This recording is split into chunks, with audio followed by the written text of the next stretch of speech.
Thank you.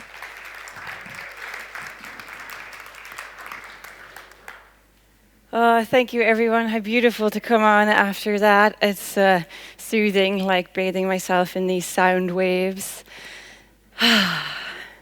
So, let me begin. Am grí im muir am tun trehin, am fuamara. I am wind on ocean, I am swelling wave, I am roar of sea. These are believed to be the first words ever uttered on this island by Amerging, chief poet and druid of the Milesians. These words are also a declaration of the unity and interdependence of all things, especially the ocean, a reminder of a time when our ancestors understood the wisdom of water and lived more attuned with the world around them. What if, by restoring the earth's wild waters, we also restore and heal ourselves? What if we lived more attuned to the waters within us and all around us? And how might that help us through these times of loss, grief, and uncertainty? Attunement, collective trauma expert Thomas Hubel describes or defines as synchronizing and aligning ourselves with the energy or feelings of another person. A deep empathic connection that goes beyond surface level interaction. Attunement occurs not only with other people or amongst individuals, but also with the living world around us. Blue attunement develops through deepening our connection with and between ourselves and water and the ocean. It helps us have a greater awareness and responsiveness to the water we're interacting with, and it creates this profound sense of presence, awareness, and interconnectedness when we align our mind and body with the energy of the ocean. So let me share an unexpected moment of blue attunement that I experienced while surfing off the coast of Donegal.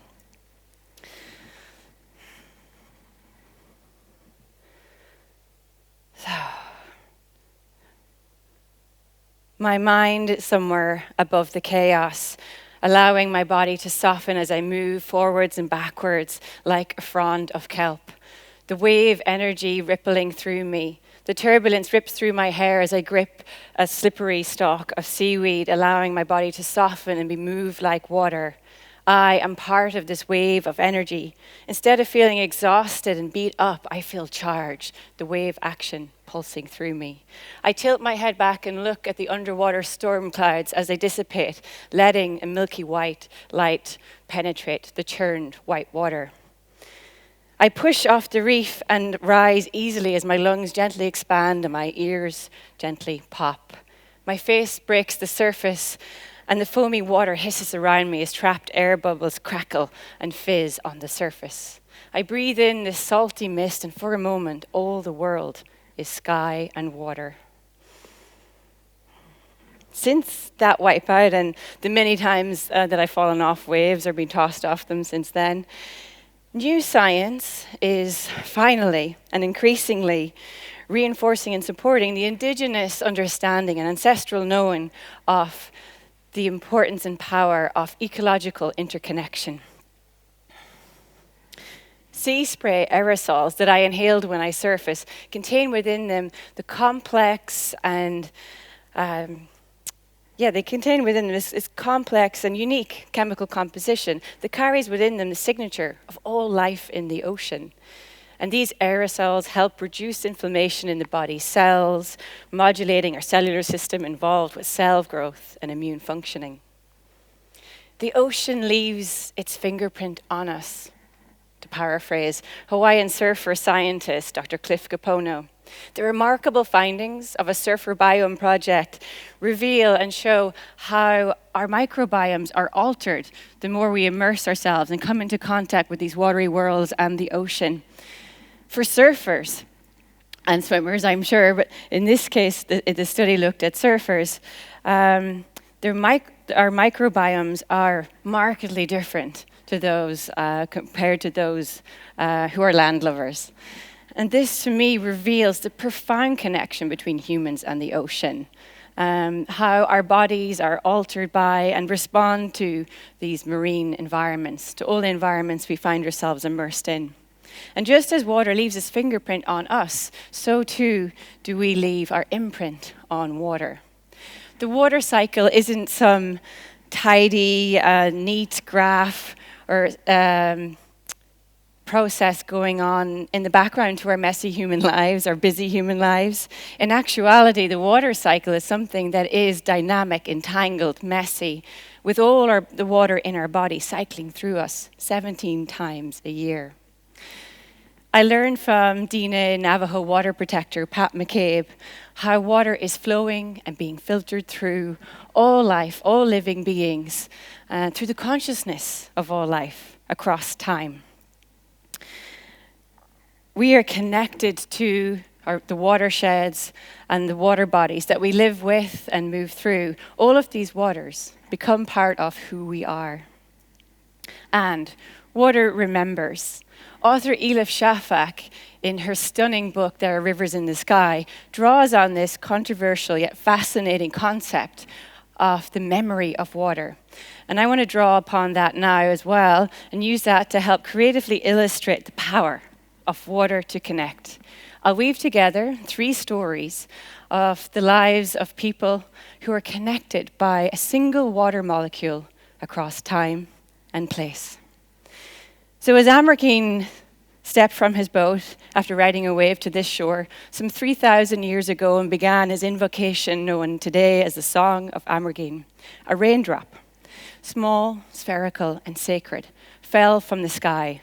A fall it had made many times before as it descended to earth and rose skywards again and again over billions of years.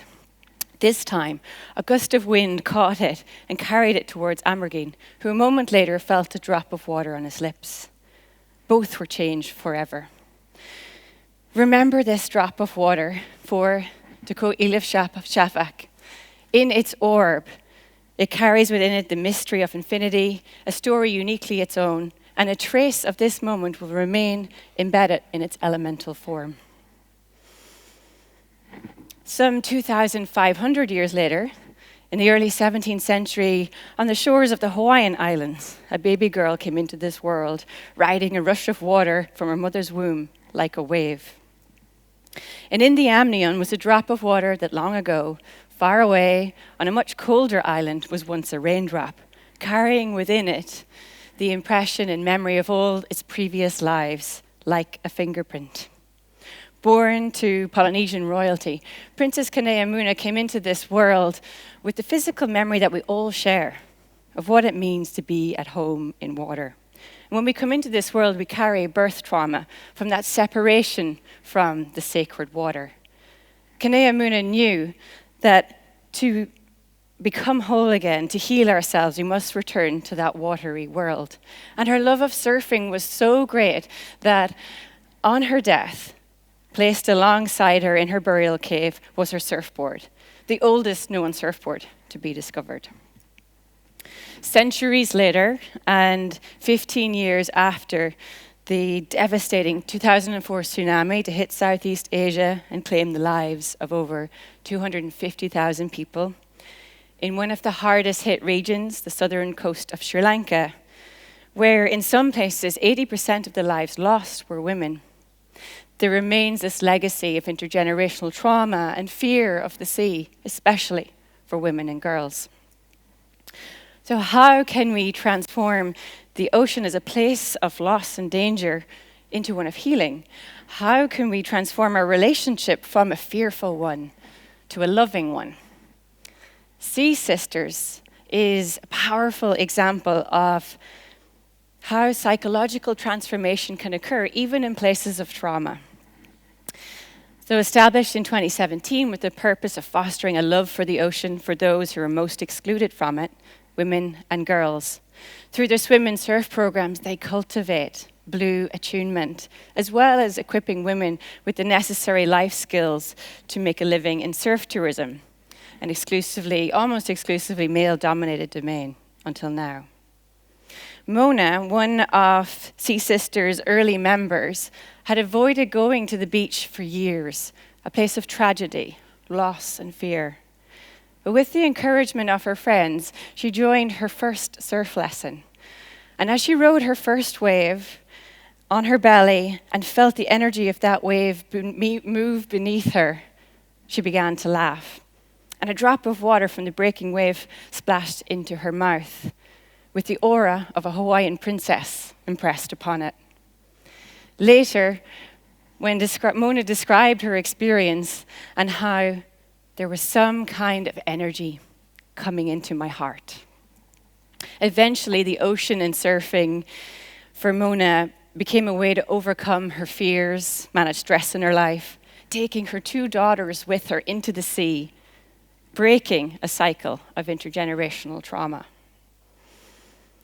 So now, for those of you who have a glass of water or water nearby you, and if you don't, then try this later on, I invite you to take a sip of water, and as you follow the water into your body, just imagine the journey that water has been on through time and place, through the consciousness of all life. And can you feel some kind of energy coming into your heart? To quote Elif Shafak again, water remembers, it is humans who forget. The journey this drop of water has been on reminds us of the unifying power of water, how we cannot be well in a sick sea, that to restore the waters of this earth and to heal ourselves, we must restore our relationship with water through cultivating blue attunement. And finally, I leave you with this intention to explore. If water is medicine, how can we, you and I, be medicine for water, rivers, and seas? Thank you.